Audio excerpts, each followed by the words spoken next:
रात भर बरसात में भी उसका चेहरा सूरज की तरह खिल उठा था। लकी ने इस मैसेज को पढ़कर खत्म किया ही था कि उसके फोन पर बारिश की बूंदें जमा होने लगी थीं। लकी ने थोड़ी देर की खुशी मनाने के बाद याद किया कि वो सच में करीब नहीं था।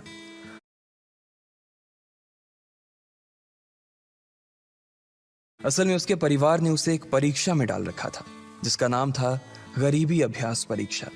इस परीक्षा के तहत लकी को अग्रवाल खानदान में उसके नाम की जमीन और जायदाद पर तभी हक मिलने वाला था जब वो इस परीक्षा को पास कर लेता।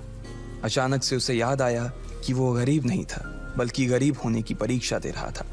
हालांकि परीक्षा देते देते उसे 8 बरस हो चुके थे, इसलिए उसे एहसास होने लगा था कि वो कभी परीक्षा को पास ही नहीं कर पाएगा और हमेशा हमेशा के लिए गरीब ही रह जाएगा। अच्छा हुआ चली गई, अब मिलना कभी।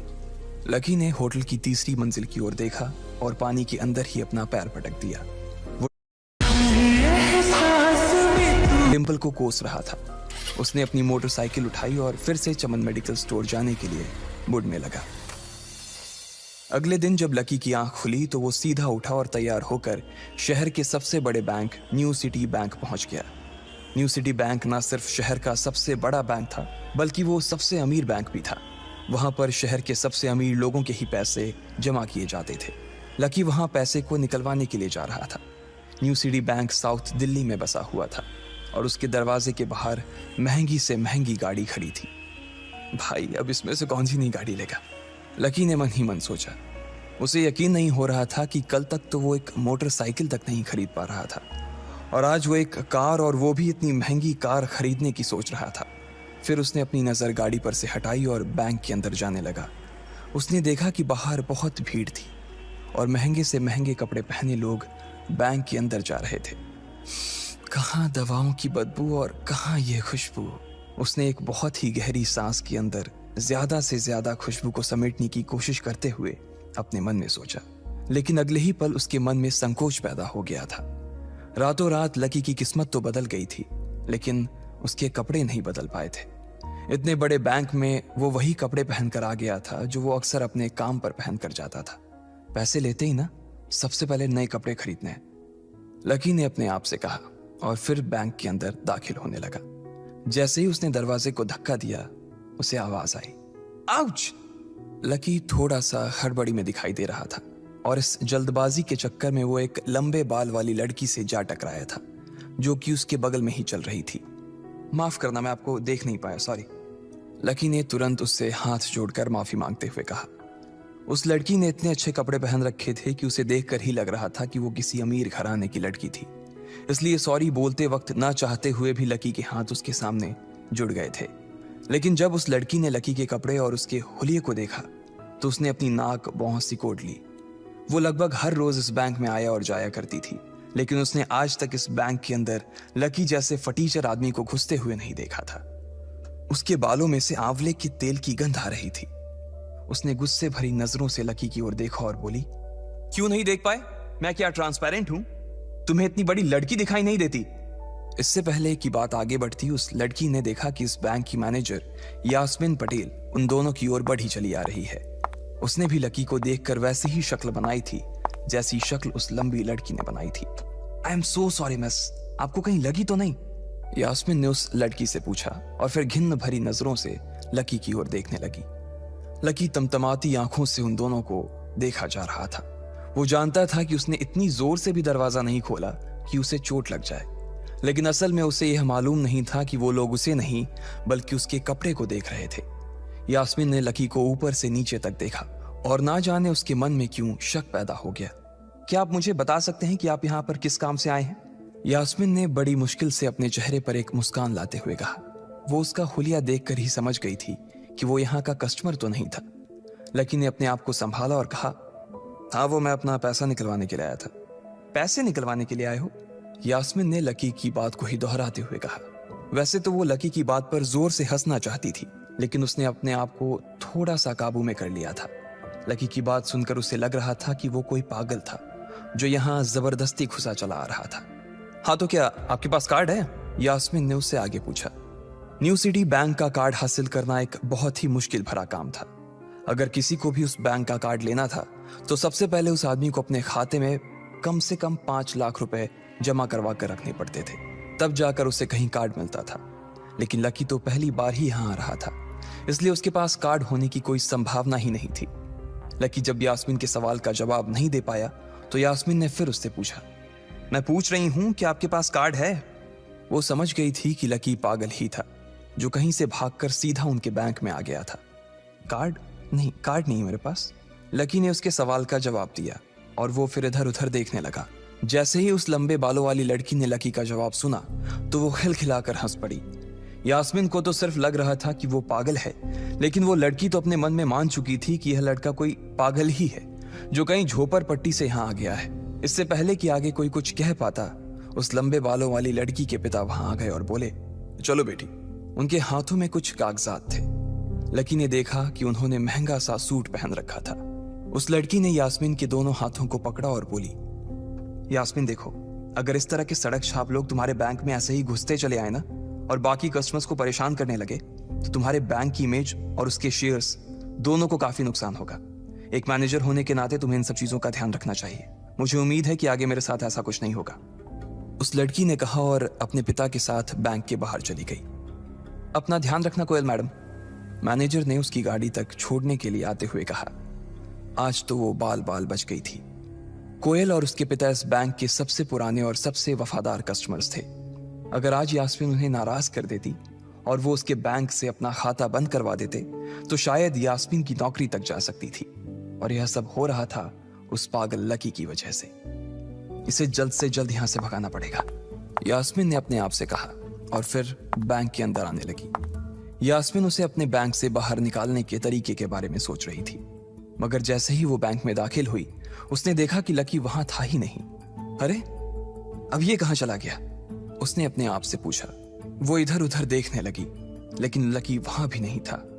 यास्मीन को अच्छे से पता था कि वो उसके सामने तो बाहर नहीं निकला था। इसका मतलब था कि वो बैंक के अंदर ही था, लेकिन यास्मीन उसे ढूंढ नहीं पा रही थी। कुछ देर तक बैंक के सारे कोनों को देख लेने के बाद यास्मीन को लगा कि शायद लकी यहाँ बहुत ही असहज महसूस कर रहा होगा, और जब वो कोयल को दरवाजे पर छोड़ने के लिए आई तब उसके पीछे पीछे वो भी निकल गया होगा। चलो जान बची, यास्मीन ने अपने आप से कहा और अपने केबिन में आकर बैठ गई। जैसे ही उसने आज के दिन की पहली फाइल उठाई थी उसे किसी एक की झलक दिखी। ये कोई और नहीं बल्कि लकी ही था। अरे ये कहां छिपा हुआ था, यास्मीन ने अपने आप से ही कहा और तुरंत फाइल को टेबल पर रखकर वो ऑफिस के बाहर आ गई। उसने देखा कि लकी बैंक के वीआईपी लॉन्ज के बाहर खड़ा था और उसके खंबे की आड़ की वजह से वो यास्मीन की नजर से बाहर हो गया था। अब यास्मीन को तो वो मिल गया था, लेकिन उसके लिए उससे भी बड़ी एक और मुसीबत खड़ी हो गई थी। लकी जिस कमरे के बाहर अभी खड़ा था उस कमरे के अंदर शहर के सभी रईस लोगों का उठना बैठना था। बैंक के सिलसिले में या फिर किसी दूसरे काम के सिलसिले में वो सभी लोग यहीं आकर बात किया करते थे। उस कमरे के अंदर जो लोग बैठे थे उन सबके करोड़ों रुपए इस बैंक के खाते में जमा थे। अब अगर ऐसे में लकी वहां घुस जाता तो सब लोग मिलकर यास्मीन की गर्दन पर चढ़ जाते।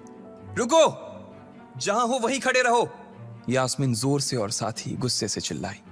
बाकी के लोग जो वहां खड़े थे वो यास्मीन की ये चीख सुनकर डर गए थे। कुछ लोगों को उसकी इतनी जोर से आवाज करने की वजह से गुस्सा भी आ गया था और यास्मीन सबसे मुस्कुराते हुए माफी मांगकर आगे बढ़ती जा रही थी। वो लकी को किसी भी तरह से उस कमरे में जाने से रोकना चाहती थी, लेकिन उससे पहले ही वो उस कमरे के अंदर दाखिल हो चुका था। अरे यार, ये आदमी है या गधा, यास्मीन ने अपना ही सिर पीटते हुए कहा और वो भी उस कमरे के दरवाजे की ओर बढ़ने लगी।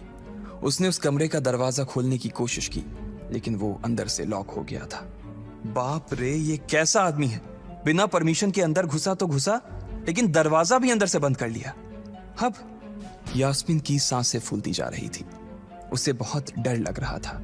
उसका जी यह सोचकर घबराए जा रहा था कि ना जाने अंदर लकी और उस रिलेशन मैनेजर के बीच क्या हो रहा होगा।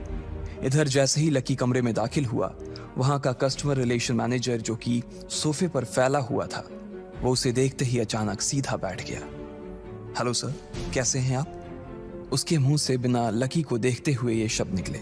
उसे याद था कि इस कमरे में कुछ खास लोग ही आते थे और जो भी आते थे यास्मीन उनके आने की खबर उसे पहले ही दे देती थी। लेकिन इस वक्त जो आदमी उसके सामने खड़ा था, उसे देखते ही वो अपनी जगह पर जम गया था। ना तो वो कहीं से भी वीआईपी लग रहा था और ना ही वो उसका कोई रिश्तेदार था। कौन हो भाई तुम? क्या चाहिए तुम्हें? उस मैनेजर ने 20 साल के जवान लड़के को देखते हुए कहा। मैं यहाँ अपना पैसा लेने आया हूँ। लकी ने सीधे मुद्दे की बात को मैनेजर के सामने रखते हुए कहा।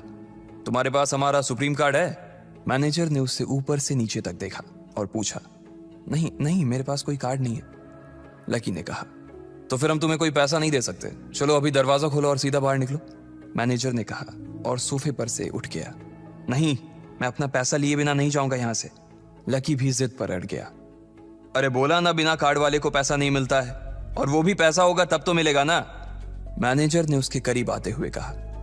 अरे पैसा है तभी तो निकालने आया हूं सर, लकी ने कहा। देख, फालतू की बहस मत कर सुबह सुबह, वरना मैं सिक्योरिटी को बुला लूंगा तो वो लोग मार मार कर बाहर निकालेंगे तुझे। लकी यह सुनकर घबरा गया था। मैनेजर के चेहरे का गुस्सा उसे साफ नजर आ रहा था, लेकिन ऐसा भी नहीं था कि वो झूठ बोल रहा था। भले ही उसके पास कार्ड नहीं था, लेकिन इसका मतलब ये नहीं था कि वो अग्रवाल खानदान का लड़का नहीं था। जैसे जैसे मैनेजर उसकी ओर बढ़ता चला जा रहा था, लकी का डर भी बढ़ता जा रहा था। मैनेजर को लग रहा था कि वो कोई संकी था और वो उसे धक्का मारकर बाहर निकालने के लिए आगे बढ़ ही रहा था कि अचानक घबराए हुए लकी के दिमाग में एक आइडिया आया। फिंगरप्रिंट! उसने अपना अंगूठा कमरे में मौजूद उस मैनेजर के सामने उठाते हुए कहा। फिंगरप्रिंट? कौन सा फिंगरप्रिंट? मैनेजर ने चौंकते हुए पूछा। अरे अरे, आपने कहा ना कि आपको कार्ड चाहिए, पर मेरे पास कार्ड नहीं है, फिंगरप्रिंट है, और मुझे मालूम है कि आपके यहाँ फिंगरप्रिंट से भी पैसे निकलते हैं। यह कहते ही लकी ने एक राहत की सांस ली थी, लेकिन मैनेजर को यह समझ नहीं आ रहा था कि आखिर लकी को फिंगरप्रिंट की जानकारी मिली कैसे। तुम फिंगरप्रिंट यूज करना चाहते हो? मैनेजर ने लकी को घूरते हुए पूछा। लकी की शक्ल और उसका हुलिया मैनेजर के लिए उसकी बातों से मेल नहीं खा रहा था। हाँ, मैं फिंगरप्रिंट यूज करना चाहता हूं सर, लकी ने सीना चौड़ा करते हुए कहा। उसे इस तरह देख तो मैनेजर और भी कंफ्यूज हो गया था। मैनेजर ने सोचा कि उसे एक चांस देना चाहिए, इसलिए उसने लकी को फिंगरप्रिंट इस्तेमाल करने की इजाजत दे दी थी। वो अपनी टेबल के पास गया और उसके दराज में फिंगरप्रिंट वाली मशीन ढूंढने लगा। 2-3 ड्रॉर में झांकने के बाद आखिरकार उसे वो मशीन मिल गई थी। चुपचाप यहां पर अपना अंगूठा लगाओ, मैनेजर ने मशीन को आगे बढ़ाते हुए लकी से कहा। लकी ने अपनी फटी हुई पैंट के पिछले हिस्से में अपना अंगूठा पोंछा और फिर उस मशीन पर लगा दिया। 2 सेकंड बाद मशीन में से एक आवाज आने लगी। उसके अंदर एक लाल बत्ती चल रही थी और वो जोर जोर से बीप कर रही थी। देखा, तुम्हारा फिंगरप्रिंट मैच नहीं कर रहा है। मैंने पहले ही बोला था कि कोई खाता नहीं है इस बैंक में तुम्हारा। मैनेजर ने लकी को ऐसे देखा जैसे वो कोई बड़ा अपराधी था। मैनेजर उसकी पैंट की ओर देखने लगा। उसे लग रहा था कि लकी ने अपनी जेब में कोई हथियार छुपा रखा था और वो मैनेजर को बेवकूफ बना रहा था। इससे पहले कि लकी अपनी जेब से कोई बंदूक या बम निकालता, मैनेजर ने अपना फोन निकाला और पुलिस का नंबर लगाने लगा। लकी ने उसकी स्क्रीन पर देख लिया था कि वो 100 नंबर पर फोन लगा रहा था। लकी बुरी तरह से घबरा गया था। वो बहुत ही उत्साह और जोश में अंदर तक तो चला गया था, लेकिन उसे मालूम नहीं था कि वो इतनी बड़ी मुसीबत में फंसने वाला है। अब आगे क्या होने वाला था? क्या लकी उसे पुलिस को बुलाने से रोक पाता? कहीं उसे कोई फेक मैसेज तो नहीं आया था? लकी कैसे इन मुसीबत से बाहर निकले?